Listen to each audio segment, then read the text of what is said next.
everyone! In today's video, we'll be working on solutions to overwhelm. Hi, if you'd like to support this channel, please head over to the Patreon and become a monthly member. You can check out all the different tiers over there. Thanks so much! A lot of the time when we have a lot of things on our to-do list, that causes overwhelm, or if you feel emotionally overwhelmed, that could be an aspect. Sometimes in those states of being, we might go into freeze response or go into numbing, where it's kind of action paralysis and you can't do much of anything. So this video is with the intention to help you get out of that mode. As always, please like, subscribe, hit the bell for notifications, write how you're feeling in the comments below and what you're feeling overwhelmed about. So the first thing I recommend doing will go into Dr. Peter Levine's containment method. So take your left hand, put it under your right armpit, and then you'll close it with your right hand at your left shoulder. And go ahead and take some deep breaths here. This is a great way to calm the nervous system. I'm already feeling calmer and more relaxed and more grounded. And this method is wonderful because you can use it for anything. I think a lot of the times when our brains are kind of rushing around and feeling overwhelmed, our bodies are going into those kind of trauma responses. And even if you've never gone through traumatic circumstances where you don't think that you have, we all have those basic survival instincts of going into fight or flight, or alternatively freeze or fawn. So it's good to be able to recognize those and to find ways to come out of them when we recognize we're going through them. Go ahead and take some deep breaths into your belly. We'll stay here for another couple breaths. Another way of grounding before delving into overwhelm solutions is to name things around the room where you are. So for me, I see an armchair, rug, desk, ceiling fan, photo, fan or heater. All right, so now we're gonna do an acupuncture point. This is the Sea of Tranquility. You'll just take your palms, this armchair's kind of narrow, take your palms and you'll put it so your thumbs are pressing at that Sea of Tranquility point. And again, you'll find some deep breaths here. Just like that grounding hug container that Dr. Peter Levine offers for decreasing trauma responses, this is a wonderful acupressure point for overwhelm, and this is an easy thing to do wherever you are. And it's really interesting that yoga, this is often the first posture we begin with, and I think that's a really beautiful thing too, that Sea of Tranquility point. You can take 3 more deep breaths into your belly here.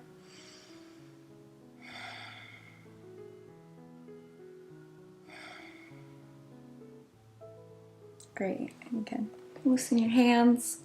Another point we'll do is just the point below your nose, and then we'll go back to that Sea of Tranquility point with your other hand. And sometimes pressing points together like this with acupuncture can be really beneficial.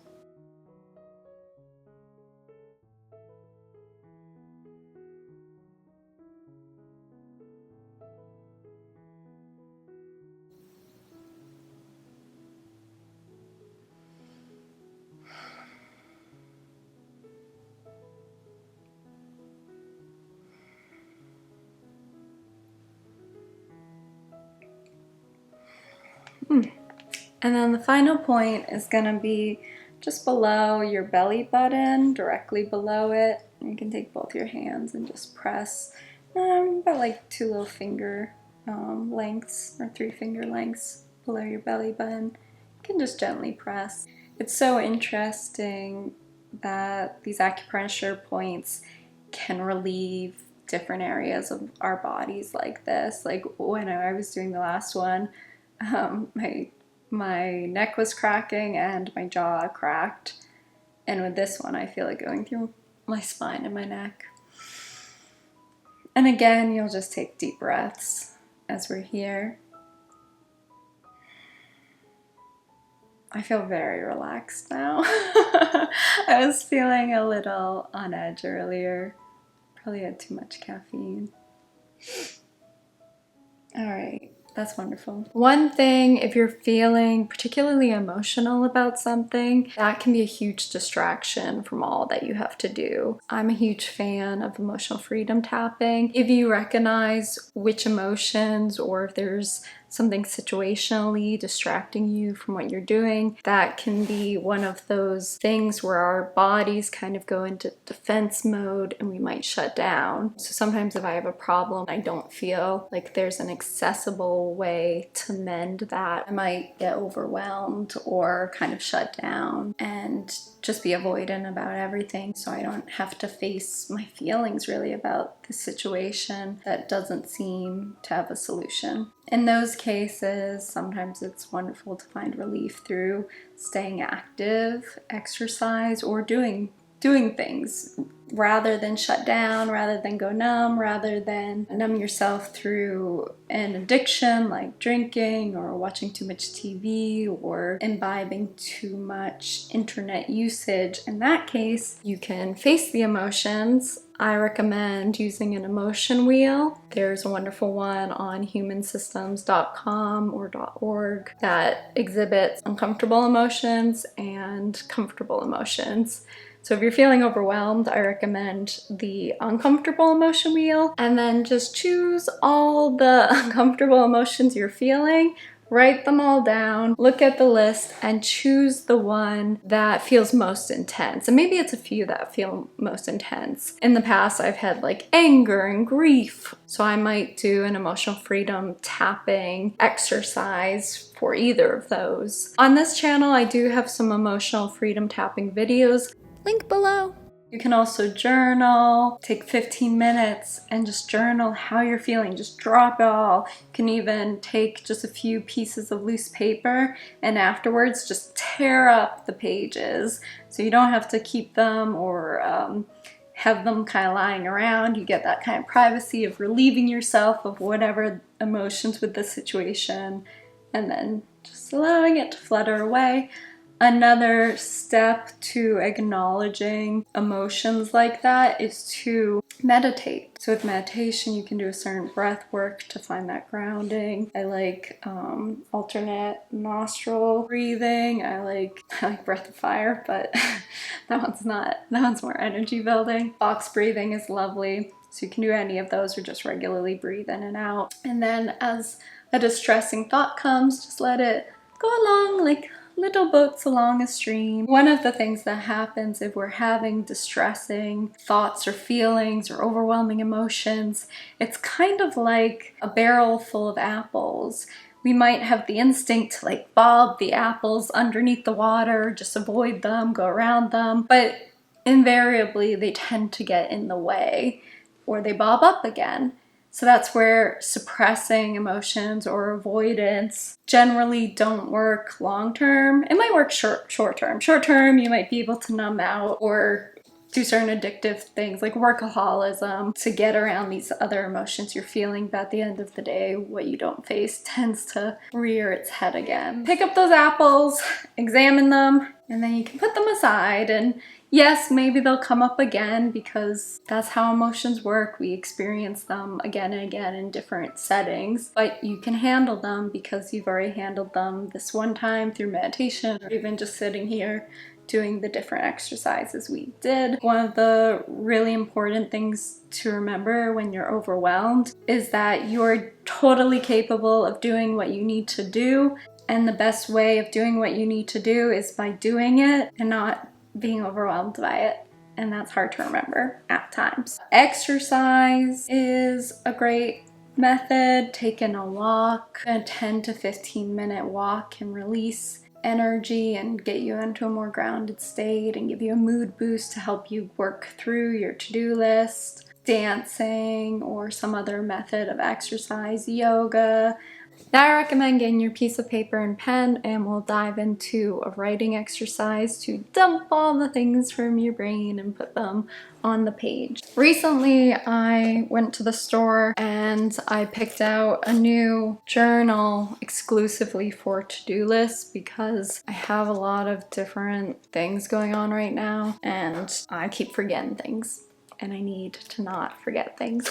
So I think having one place where I put all the to-do lists and there are no like extra notes of different things I have to do, is just to-do lists, will help. And this is the new journal for that. So we're gonna do about 10 minutes where we just drop everything that's in our mind in terms of goals and to-do lists. Some of the things you can think about as you do this to-do list brain dump is to think about the different categories in which you have things to do. So you can consider tasks and goals within the work realm, within your home life. That could be cleaning or laundry or cooking in advance or going grocery shopping or cleaning the dishes, taking out the trash, that sort of thing. Another category is health. I have to find a new doctor and make some doctor's appointments, so that could be one. Or it could be goals like finding a new gym or planning an exercise routine for the weeks, or even just fitting in exercise today or the next few days. Whatever goals you have around exercise and health you can add there. Maybe it's ordering some supplements you need. Maybe it's making a new recipe. The other category I have is creative categories. Do you have creative goals right now? What are they? Write them down and what tasks are associated with them. And then relationships. Do you have to schedule in friends and family and partners, or are there related tasks of things you said you would do for those people, etc.? I also added texts and emails because I know I'm behind on a few of those that I need to respond to. And then any other categories you can think of. This isn't an exhaustive list of categories, it's just some of the most common ones I could think of. So it's helpful to just go ahead and dump this for the next bout of time. Like I said, we'll do 10 minutes together. I think it's beneficial to do these writing exercises together, so we get them all done and then we can move on to the rest of the vid.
Alright, so we hit 10 minutes. If you want to keep going with your list, you are welcome to. You can just pause this video and go for as long as you need. With listing items, I have like 50 items on my to-do list, which I can see why I was overwhelmed.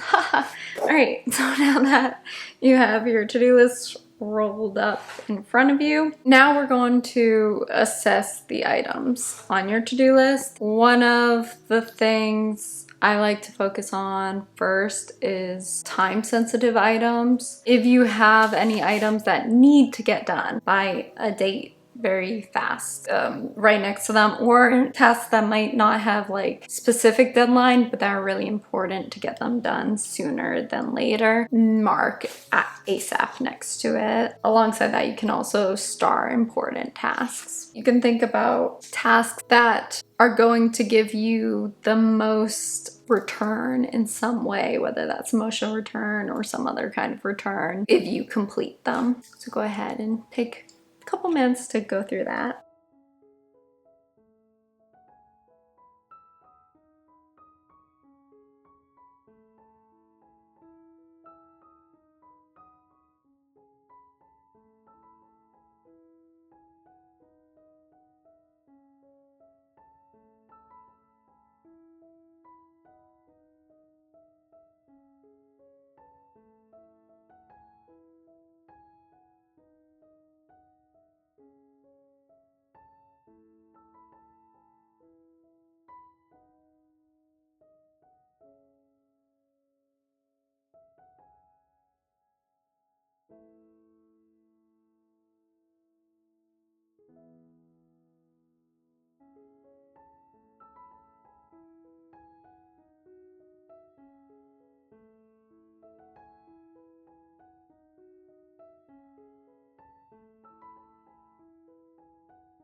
As we go into like the specifics of what to do first, there are a few different ways you can treat your to-do list. You can think about like batch tasks, which tasks are similar or can you do overlap. So for instance, on one of my to-do list items, or a couple of my to-do list items, I have finish editing a video I'm working on currently, and then I have like, I need to go through some purses and take out receipts and whatever else is hanging there. So that's kind of a thing I could do together. So even though I wouldn't batch them in the same category, there's some things that can have some overlap. So you can think about overlap tasks like that. You can think about batching tasks. So if you have to email multiple people or text back multiple people, those can be in the same category because they're the same category of responses. Or if you have research tasks or if you have more active tasks, or if you have like, I have this YouTube channel, right? So I do creating thumbnails. Oftentimes I'm usually just doing one-off thumbnails. Every now and then I'll batch those. But it'd probably be easier for me if I batch them more frequently. So think about those kind of things where you can do that. The other thing, as you're reviewing your tasks, do you have to do all these tasks? Do you have to do all these tasks now? Can these tasks be shoved down the line? Can these tasks be delegated? Can you ask for help with them to get them done quicker? Can you hire someone to help you with them? Those are some things to think about as well. Another method to categorize tasks under is tasks that take 5 minutes or less to do. So one of my items on my to-do list, I didn't finish chicken I made the other night, so I need to throw out that chicken, and that will take all of like 5 seconds. Any like small tasks like that, group them all together and then take them to get through done, and then you can check them off with your to-do list. Those are like small wins. When we have small wins, we get little hits of dopamine when we check off those items, so it can build like a momentum effect. So I think Dave Ramsey talks about that with paying off debt. So it's like the snowball method of paying off debt versus the avalanche method. The snowball method is to pay off the smaller amounts for those small wins, even if they're not highest ones with interest. And then the avalanche method, I think, is going for the high interest ones first, even if they're larger. So in this case, you can think about the snowball effect of your to-do list, essentially. Now, the other thing we're going to think about is the orientation of time and how you're going to structure these to-do items now that you have them all written down. So I'm gonna actually get my kind of master scheduler that I'm running out of pages for. And what I like to do with my master, with my scheduler, I like to have the whole week laid out. And now that I have all my to-do items made so neatly in my little list, I can map them out adequately. And I need also my phone calendar to see where I am in time and space. I'm just going to essentially plop the most important and the most time-sensitive things first. So go ahead and do that.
So you can keep doing that, or we can move on.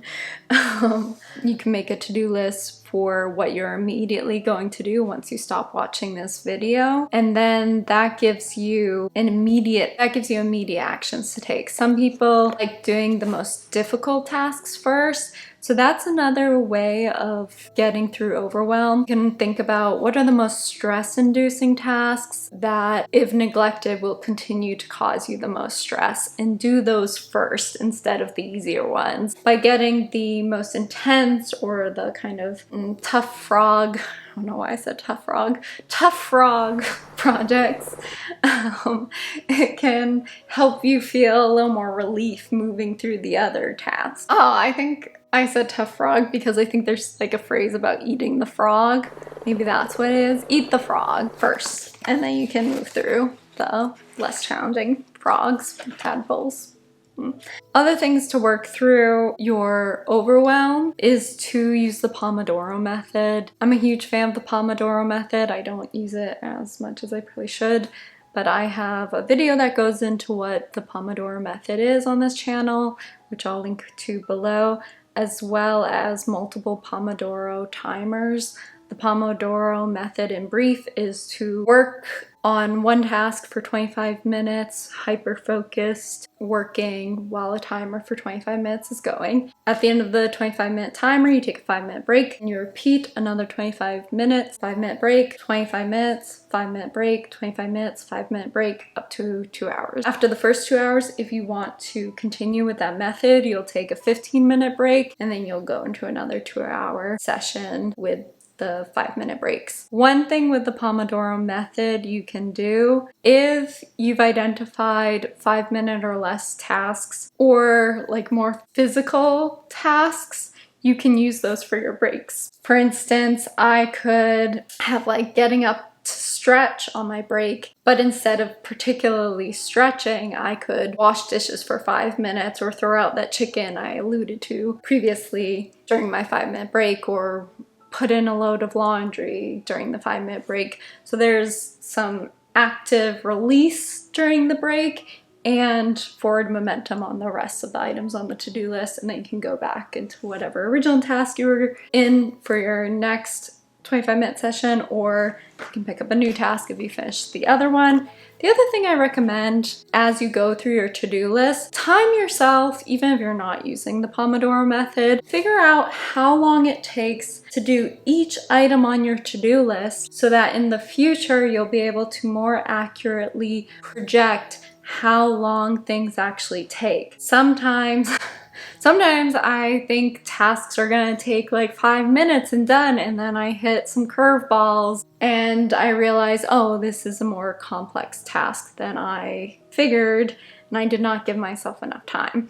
Or I might build up anxiety around something and be like, oh, this is gonna take so long, and then I do it in like 15 minutes and I'm like, oh, why was I so grieving over this? This was easy. If you start measuring how long things actually take, then it makes it easier to do things in the future too, because you have a more accurate assessment of what you actually have to do and how much time you need to complete that thing you have to do. I hope this video has been helpful to you. If you have any suggestions for overwhelm that helps you, please write them in the comments below. And if there are any other struggles you're working through, let me know. I do try to orient videos to your needs. I hope you all are well. If you'd like to support this channel, please join the Patreon for an early release video of the month, a book of the month, well-being tip of the month, and a journal exercise of the month. Thank you all. Take care. Bye.